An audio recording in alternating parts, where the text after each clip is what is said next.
Someone has to spend their time in the end to do these things. And if we're willing not to commit to the time and the effort, then ultimately someone's going to get hurt. Already over the past decade, the school environment has been invaded by countless school shootings, leaving both parents and adults alike perplexed as to what to do to resolve these horrific situations. I think it's appropriate, but to a certain point.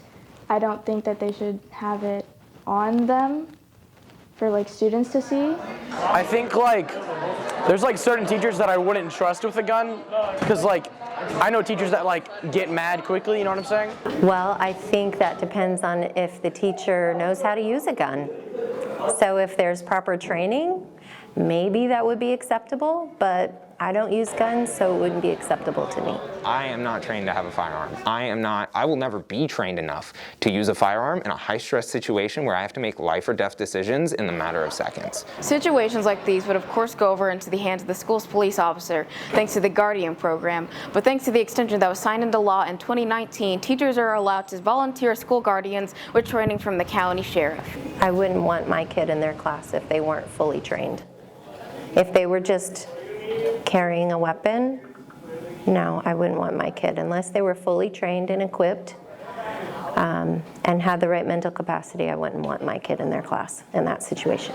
Because, we have cops on campus, but they're not always in the right spot at the right time, you know what I'm saying? Let's say that a teacher could, in a high-stress situation, somehow disable a shooter and disable a real threat from school.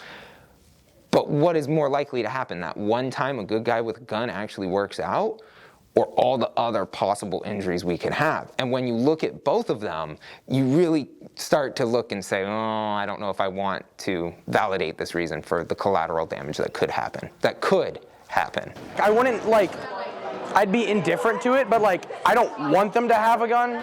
I feel like if I saw it on them, it would just make me a little uncomfortable because at any point in time, they could just do whatever they want with it since they have a firearm on them.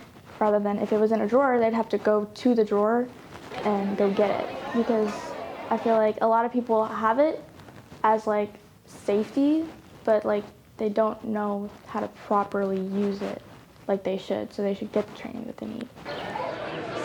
It's just another safety precaution, I guess, but there needs to be safety precautions for that safety precaution. For the PBS NewsHour Student Reporting Labs, I'm Candy Owens in Tampa, Florida.